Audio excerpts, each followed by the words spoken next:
na simula last year ay sumasali na sa mga drill competition ang Angola National Symphonic Band. Kaya naman baka sakaling masungkit nila ang championship title ngayong taon. Yes, makikita natin kung ano nga ba ang inihanda sa atin ng Angola National Symphonic Band para sa 2025.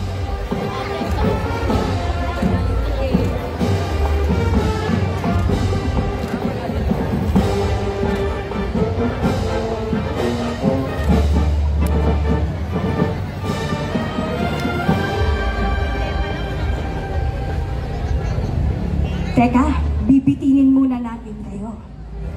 Drum major, wait lang po. Hindi po magsisimula ang ating fancy drill competition hanggat merong mga tao sa harap ng ating judges table. Again, hindi po tayo magsisimula hanggat may mga tao sa harap ng ating judges table. Paano po ma-judge na maayos ng ating mga judges? At yung sa tabi, please, pakiusap po. Mainit po, kawawa na po ang banda. Yung may ID lang po, may official ID sa Angono, Tourism or Munisipyo, ang pwede dito sa may judges table. Once again, ladies and gentlemen, nandito na sa ating harapan ang Angono National Symphonic Band!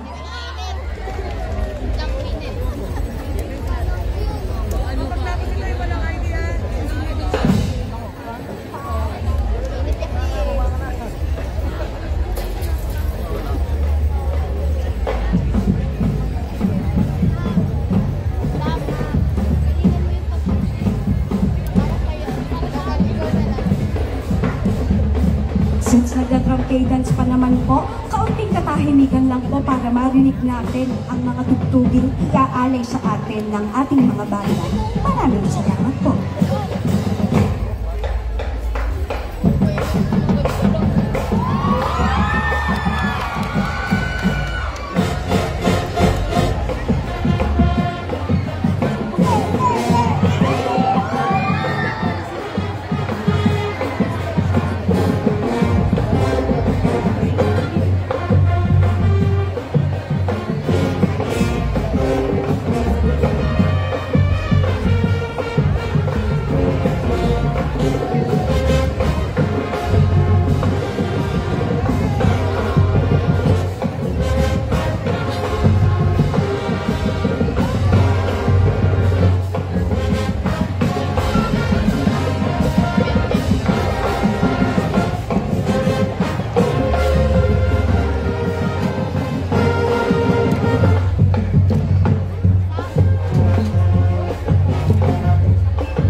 sa kanilang tugtuging Happy by Pharrell Williams. Ngayon magtutungo na po tayo sa kanilang solo majorette exhibition.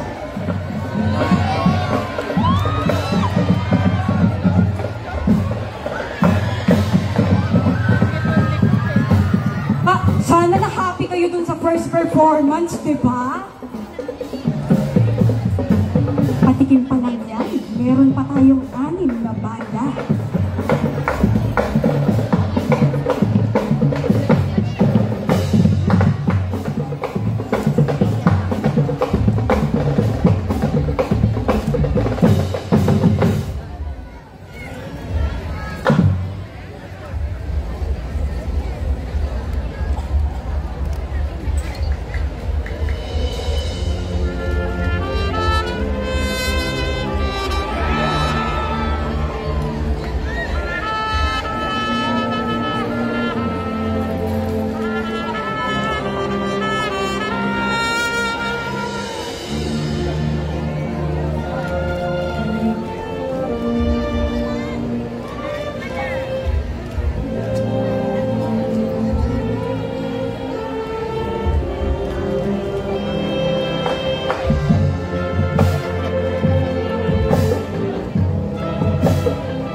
Once again, the Solo Majorette Exhibition.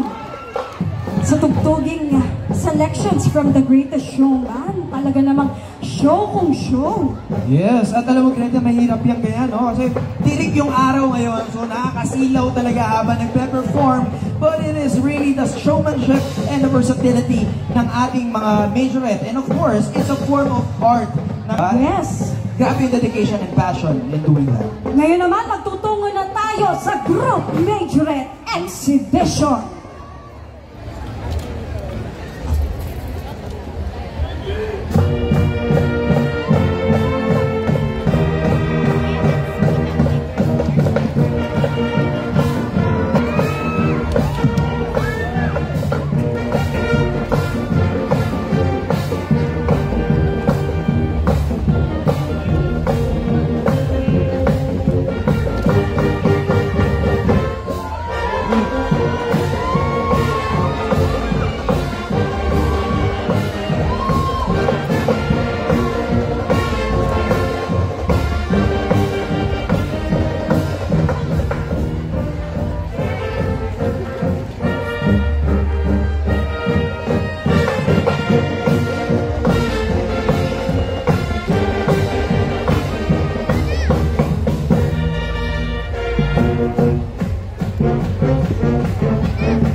Alam nyo, ang sarap nilang panoorin, no? Yung ngiti, yung pinantik ng bawat galaw nila. Yes, and also the costume and the looks ng ating buong banda. Also, what a breathtaking performance coming from the London National Symphonic Band, the epitome of true smile. Yes, and before we move forward with our next group, mag-a-announce po muna ang ating Tourism Office. Kailangan natin ng kaunting kaayusan. Hello po, magandang hapon po sa ating lahat. Ito po kasing area na to ay hindi po pwedeng maraming tao dahil babagsak po ang ating LED. Pakiusap po namin both sides, left and right, baba po sana lahat. And even sa stage, baba po lahat. PSO, PNP, pahingi po kami ng tulong. Lalo po sa may hagdan kasi bumibigay na po yung hagdan. Tumabingi na po siya, so baka po makadisgrasya na po. Baba na po sana tayo yung iba dito sa stage at saka po sa harapan. Salamat po. And also yung nasa malakas at maganda po na angat dyan, baba po tayo. We don't want any injuries, please. Once again, the Angola National Symphonic Band! Ang ating naman susunod na kalahok. Mula sa limang magkakaibang pinagbuklod ng isang hilig sa musika, itinatag ang Angono Unity Band 5 noong Mayo 31.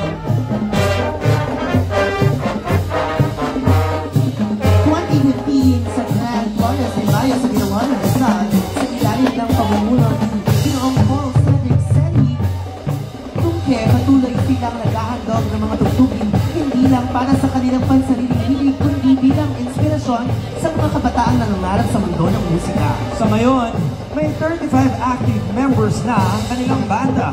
Patunay na sa pagkakaisa, tiyaga at dedikasyon.